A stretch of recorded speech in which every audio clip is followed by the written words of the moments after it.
Hello my beautiful soul group family, कैसे हैं आप लोग। और आप लोग का बहुत बहुत स्वागत है आपके अपने चैनल पर जिसका नाम है डिवाइन कनेक्शंस 99। और मेरा नाम है Varnika and I am a professional hypnotherapist as well as a born healer. और यूट्यूब पर मैं वीडियोस बनाती हूँ अपनी स्पिरिचुअल अवेकनिंग की जर्नी पर और कुंडली अवेकनिंग की जर्नी पर। और जो जो चीज़ें मैं एक्सपीरियंस करती हूँ वो आप लोगों से यहाँ पे शेयर करती हूँ। And as my healing therapy मैंने काफ़ी सारी मोडालिटीज़ पर हीलिंग सीखी हुई है जो मैं अपने क्लाइंट्स पे यूज़ करती हूँ, जिसकी वजह से मैं उनके कार्मिक रिलीज़ करवाती हूँ, उनके कर्मास के पैटर्न्स उनको दिखाती हूँ और उनको उनकी डिज़ायर्स जो डीपेस्ट डिज़ायर्स है उससे उनको रिलीज़ कराने में उनकी हेल्प करती हूँ। क्योंकि मैं ये बिलीव करती हूँ कि आप सब में एक बहुत ही ब्यूटीफुल सा हीलर अंदर छुपा बैठा है और वो तभी बाहर आ सकता है जब आप खुद अपने आप को हील करेंगे। तो ठीक है ना। तो आज का जो वीडियो है ये है अबाउट अ इशू जो काफ़ी टाइम पहले हमारे एक सब्सक्राइबर ने एक इशू पूछा था मुझसे। सेक्रल चक्रा पे जब मैंने उसके इश्यूज बनाए थे या फिर उसकी हीलिंग के ऊपर बात की थी तो उन्होंने एक इशू डाला था कि मुझे आजकल अपने हस्बैंड के प्रति सेक्सुअलिटी या सेक्सुअल फील होता ही नहीं है। मन ही नहीं करता कि मैं उनके साथ सेक्स करूं या फिर मन ही नहीं करता कि वो मुझे टच करें या कुछ भी हमारे बीच में सेक्सुअल रिलेशनशिप इस्टेब्लिश हो। तो गाइज ये जो इशू है ये बेसिकली आपका सेक्रल चक्रा हीलिंग का इशू है, जहाँ पर आपको अपने सेक्रल चक्रा को, अपने वूम्ब को हील करना है। ठीक है ना। तो उसके कुछ स्टेप्स मैं लेकर आई हूँ एंड अगर आप अभी भी वो वीडियो देख रही हो तो आई रियली होप आपकी हेल्प हो। तो let's talk about that.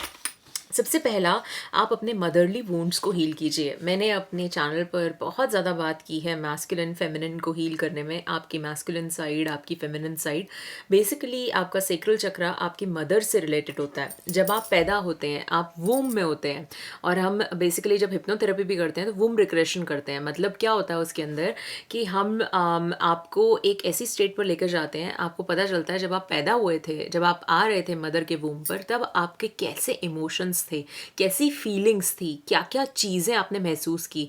Were you a wanted child. आप जो घर वाले जो थे वो एक्साइटेड थे आपको आने के लिए।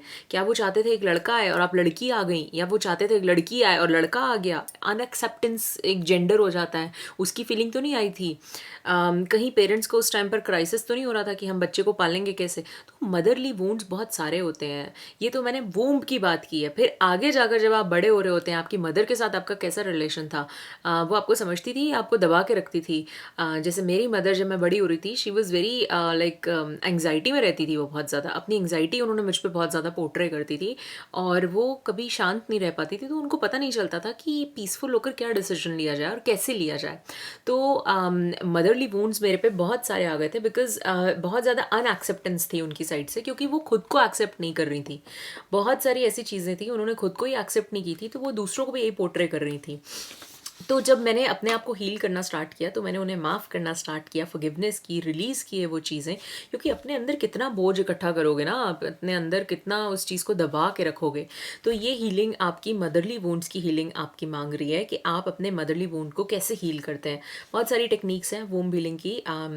कई सारी मेडिटेशन होती है, कई लोग अलग अलग टेक्निक्स अपनाते हैं। आप कहेंगे तो मैं उस पर एक पर्सनल एक वीडियो भी बना दूंगी फीमेल्स के लिए कि भाई किस तरह से आप वूम हीलिंग भी करते हैं। बट बेसिकली ये सेक्रल चक्रा के ही इश्यूज हैं, आपको किस तरह से उसको हील करना है। फिर सेक्रल चक्रा में जब आप हील करते हैं अपने मदरली वुंड्स को, उसके बाद आप हील करते हैं अपने मैस्कुलिन वुंड्स को भी, है ना, क्योंकि उसी के ऊपर आपका मणिपुर चक्र है। तो एनर्जी फ्लो प्रॉपर होना चाहिए, वरना आप बहुत ज़्यादा गुस्से में रहेंगी, बहुत ज़्यादा एंगर इश्यूज रहेंगे, फ्रस्ट्रेटेड रहेंगे, अपने इमोशंस ढंग से बता नहीं पाएंगे, ब्लॉकेज रहेगी अपने अंदर, है ना।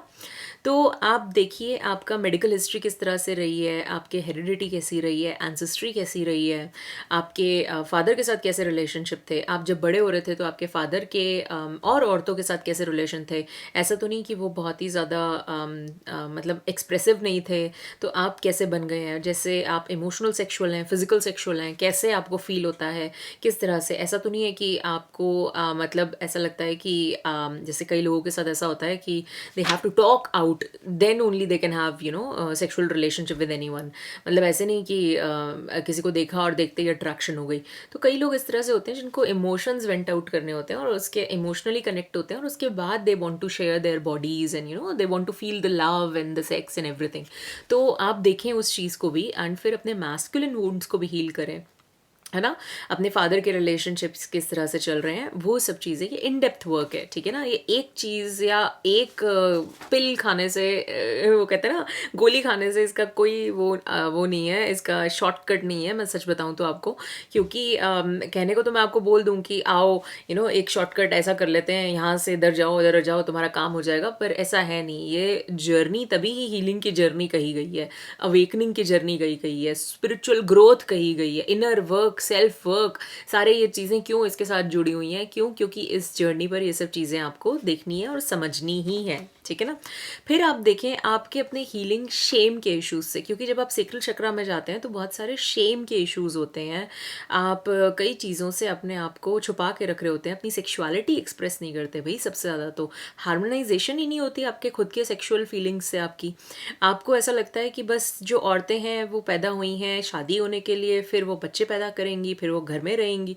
तो अपनी इन चीज़ों से अपनी बॉडी को कभी आपने फील ही नहीं किया उस तरह से कि एज अ वुमन किस तरह से आप अपनी वुमनहुड से, are you proud of being a woman, like किस तरह से आप फील करती हैं, उस चीज़ को देखना बहुत ज़्यादा ज़रूरी है ना। अपने एक्सपीरियंसेस देखें, कौन सी चीज़ें लोगों ने आपको शर्मनाक तरीके से दिखाने की कोशिश की है, जैसे तुम एक अच्छी पत्नी नहीं हो, तुम एक अच्छी माँ नहीं बन सकती, तुम ये नहीं कर सकती, वो नहीं कर सकती, फलाना ढिमकाना लोग आप पे लेबल दे जाते हैं। वो क्या है? वो शर्मनाक चीज़ है।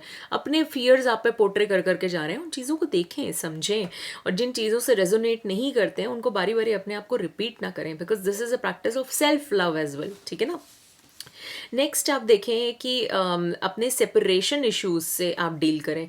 अगेन सेपरेशन इश्यूज, आपको लोग छोड़ के चले जाते हैं। जनरली लाइट वर्कर्स में अबैंडनमेंट इश्यूज बहुत होते हैं भाई। लोग छोड़कर चले जाते हैं। मेरे पेरेंट्स चले जाते थे, मैं अकेली ही रहती थी, कोई मेरा बिकॉज आई वॉज अडॉप्टेड, कोई ब्रदर सिस्टर नहीं था घर में, ना कोई पेट था, तो अकेले रहना, वो सब चीज़ें बहुत ज़्यादा अबैंडनमेंट इश्यूज ले आया था मेरे अंदर। ट्रस्ट इश्यूज आ गए थे, लोगों पे ट्रस्ट नहीं होता था मुझे।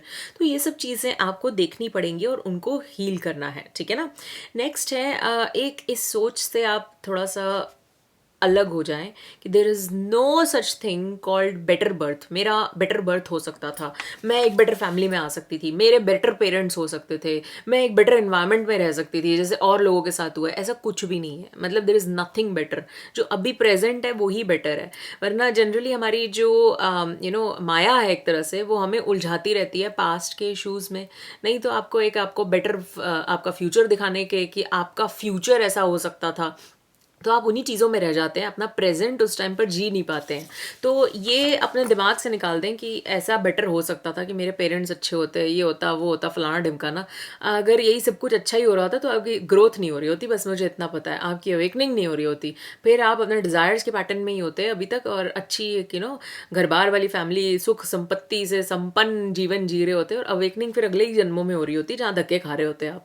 तो अच्छा ही है जो अभी ये सब चीज़ें टूट रही हैं, उस चीज़ों को एम्ब्रेस करें, अपने उन चीज़ों को ऑनर करें, एंड अपने अंदर उस चीज़ों को समाने की शक्ति पैदा करें, ठीक है ना।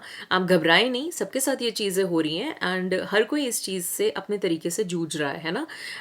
अपना, और मैंने बड़ा अच्छा एक उसका देखा था इंटरव्यू, रियाना का आया था कि भाई कभी कभी आपके ऐसे दिन आते हैं जब आप बहुत ज़्यादा पावरलेस फील करती हैं, या बहुत ऐसा फील करती हैं कि आपका बिस्तर से उठने का दिल नहीं है, यू आर इन टीयर्स। तब आप क्या करती हैं? कहती है I fake it till I make it.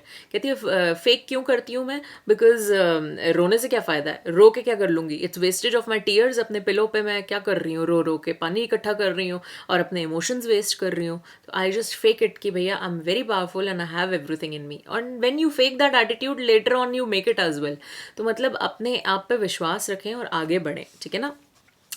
Next है आप अपनी बॉडी को बहुत ज़्यादा ऑनर करें, अपनी बॉडी को, उसकी ध्यान रखें, you should take care of it in a very beautiful way. बाकी इसका मैं पार्ट 2 बनाती हूँ, और उसके अंदर हम इसमें और डिस्कस करेंगे कि आप किस तरह से अपने और फेमिनिन वुंड्स को, सेक्सुअल वुंड्स को थोड़ा और देख सकते हैं, ठीक है। सो गाइज अगेन अपना बहुत बहुत ध्यान रखिए, and all the best on your journey, and अपना इसी तरह से अपनी जर्नी पर आगे बढ़ते रहिए। I am so proud of you all. I love you all. Bye for now and Radhe Radhe. Thank you for your time and support, my Soul Group family. If you want to continue support my work, then please like, subscribe and share for the latest upcoming videos. If you want to book a session with me, then please email divineconnections99@gmail.com. Other than that, I will see you in my next video. Love you. Bye.